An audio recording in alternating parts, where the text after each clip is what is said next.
livro já é sucesso e é sobre essa obra que a gente vai falar hoje. Seja muito bem-vindo. Bom dia, Breno. Muito obrigado, meninas, Darcy, Flávia e Júlia. Estou muito à vontade aqui, voltando para casa.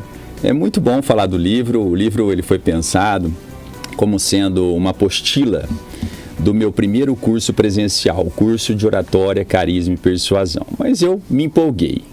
E aí comecei a digitar e fazer algumas inserções, e aí foi inevitável, foi natural que fosse publicada a primeira edição do Manual de Oratória, Carisma e Persuasão. E agora, mais maduro, depois de passado um período como docente, eu tive aqui meu programete, Verdade. Fala Direito, são palestras, diversas experiências. Foi natural também que se incrementasse esse livro para termos a segunda edição agora sendo veiculada novamente, publicada novamente. Vamos mostrar, Breno? Deixa eu mostrar aqui para a câmera, pedir para o Pedro fechar aqui para a gente no livro e fala um pouquinho para a gente dessa sua experiência com oratória.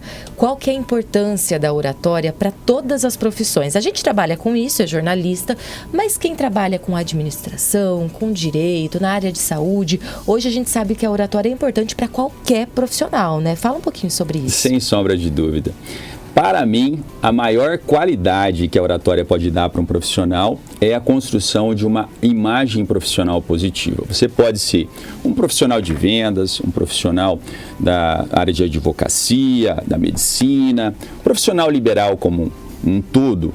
Se você tem as suas qualidades profissionais e não se comunica bem, você transparece uma imagem profissional de uma determinada maneira. Mas, se você potencializa essas qualidades profissionais com uma boa comunicação, com uma boa explicação daquilo que você deseja transmitir para o seu público, você, obviamente, tem uma imagem profissional melhor e converte mais em vendas, em pedidos, em contratos que são fechados. Então imagine um advogado falando bem e um advogado falando mal.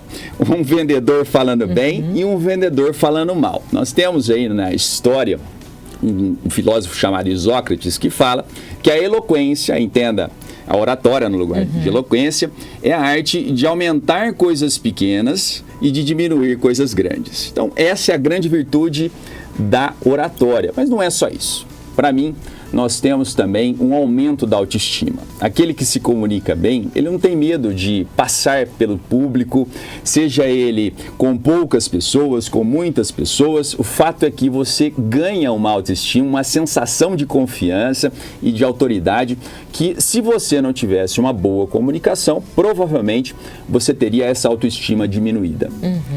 E quais são os principais problemas na comunicação ou dificuldade das pessoas que você percebe? Vamos falar aqui dos ecos, dos tiques e dos gestos exasperados, né? Os ecos, eles são aqueles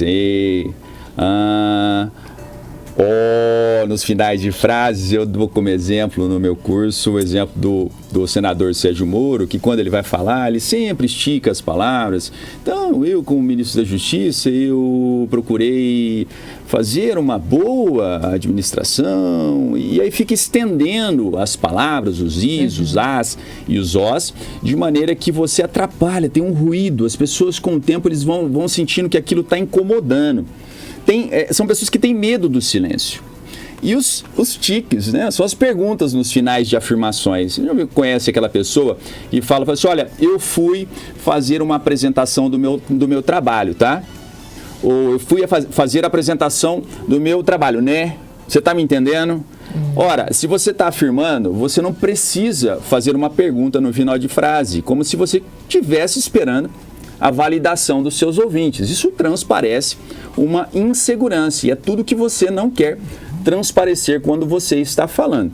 Também os gestos exasperados, porque quando você está conversando, principalmente numa conversa racional, é esperado que você tenha gestos comedidos. Então, analisem os entrevistados aqui na Unifev, por exemplo, a título de exemplo. Então, você vai falar com a repórter, com a Flavinha, ou com a Júlia, ou com quem quer que seja, a Darcy, você está falando num cenário em que há um raciocínio, você está com gestos comedidos, coerentes com o seu discurso, e não exasperadamente, como um boneco de posto. Boneco de posto, que você passa assim, com os gestos largos. Então, a dica é ter os gestos entre a linha dos ombros e a linha da cintura. Então, gesticulando para cá, pontuando em primeiro lugar, em segundo lugar, e dessa maneira você vai transparecendo uma imagem de confiança para aqueles que estão te ouvindo.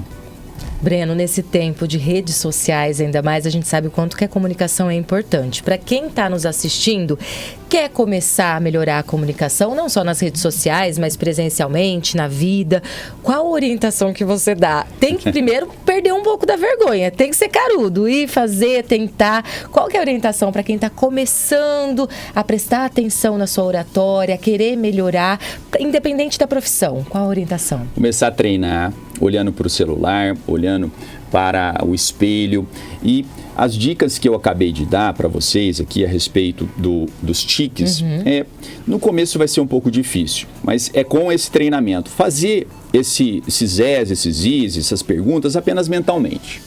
Então, não ter medo do silêncio. Utilizar o silêncio a seu favor, criando um clima de expectativa no seu ouvinte. Então você fala de maneira pausada nas possíveis vírgulas mentais e uma pausa mais acentuada nos eventuais pontos finais.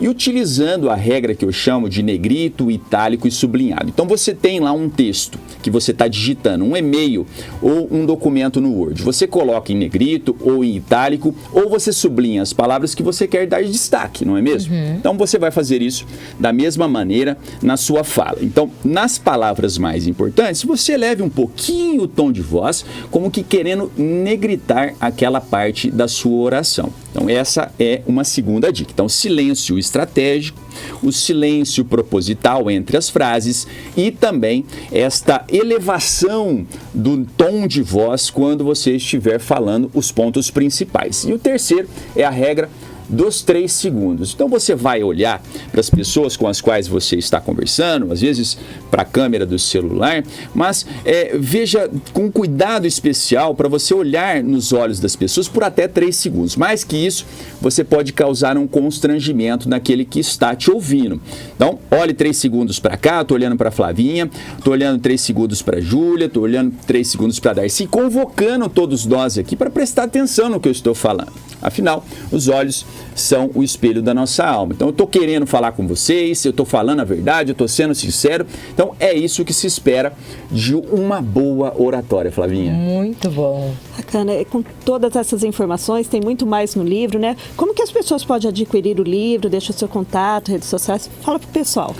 Júlia, eu gostaria muito que os ouvintes aqui da Unifev me seguissem pelo Instagram. Lá nós temos mais informações a respeito do livro, mais dicas. São dicas diárias que eu tenho lá no Instagram, no meu Facebook e também no canal do Tabelião no YouTube. Procurem por Breno Dores nessas plataformas, mas o livro em específico... Deixa eu mostrar mais uma vez, ele Breno. está sendo Pedro, mostra pra gente vendido. aqui, ó, mais uma vez o livro. Por favor, Flavinha.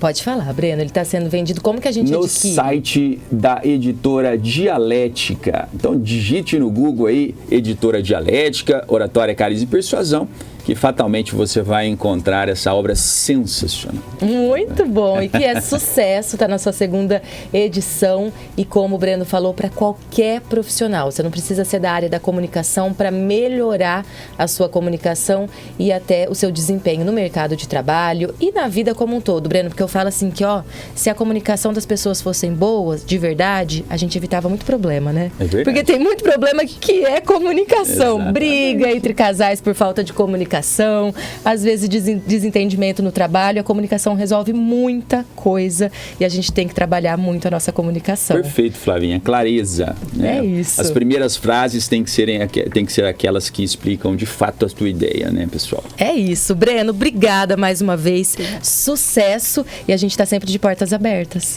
Eu volto, hein? Combinado, Me senti então. em casa. Combinado. Obrigada, Breno. Obrigado. Jornal da Manhã, Unifev. 8h40.